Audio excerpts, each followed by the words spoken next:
My friends, this is a bullshit cover-up and a counter spin. This head of PR should be fired. CEO should be fired. CFO who concocted that bullshit report should be fired. I mean, you don't just add a zero.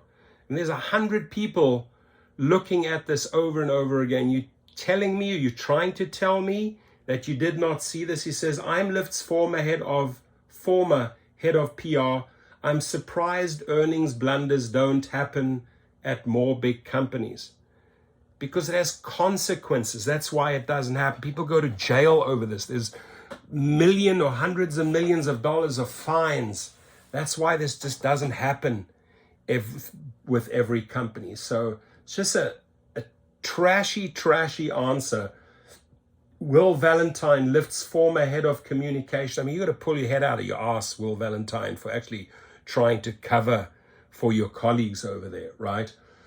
Is surprised these errors don't happen more often at big companies. I mean, just trash all around. 48 hours later, it seems Lyft's earnings mistake has reached meme level in business circles. Yeah, it's become a joke. And you're trying to defend a joke, Will Valentine, right?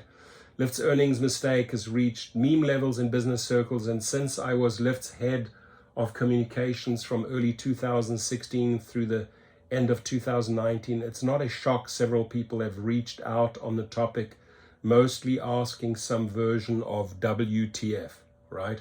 My immediate thought was probably the same as most people when I heard the news. Oof, that's really, really bad mistake. Next, my heart broke for a company I still love. My biggest reaction, it's amazing that something like this doesn't happen much more often. No, it doesn't, because there's massive consequences and these mistakes. This to me is intentional. You don't just add a zero, right? There's a lot of people that go over that data before it goes out. There's a lot of people that sign off on this. Since 2008, I've held the pen on 30 earnings scripts for the likes of Visa, Pandora, Lyft, and several clients at Valentine Advisors.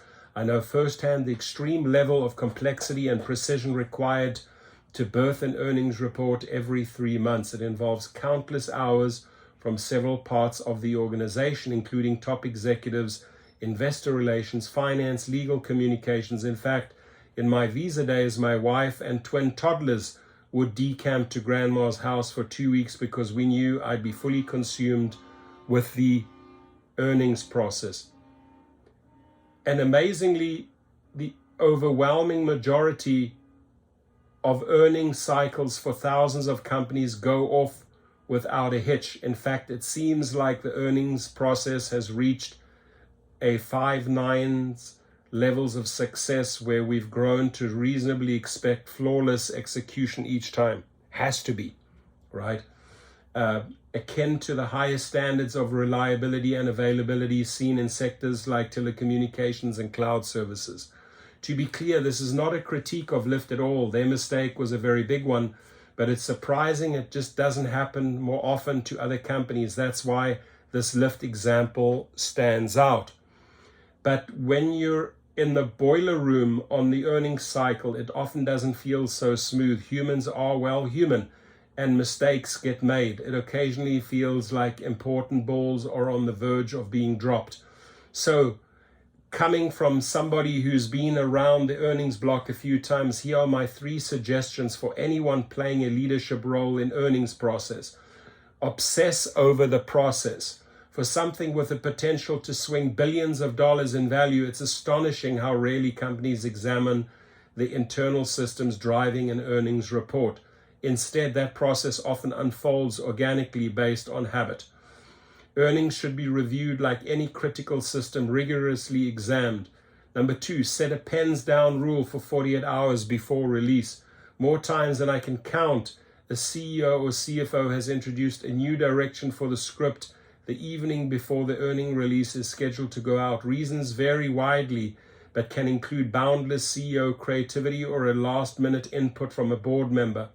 So my advice to public company CEOs and CFOs is to establish and adhere to strict pens down rule for 48 hours. What else is this? Shrink the room. This tip is mostly directed at newly public companies on the block.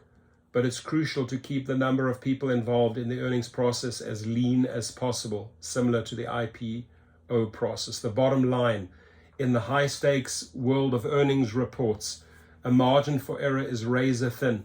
By prioritizing a meticulous approach to the process, companies can transform earnings season from a high-risk ordeal into a showcase of reliability and precision. Final thought, before anyone asks, I have zero idea why this mistake happened. Why did it happen, David Risher? Why did it happen, dear CFO? Right, while the business has encountered its share of challenges in the past few years, the people at Lyft are great. It's a company near and dear to my heart. I don't care if it's dear to your heart. This should not happen. There will be heads rolling, or there should be heads rolling, and there will be fines, right? And Risha, you should step down. Your CFO should step down. Your thoughts?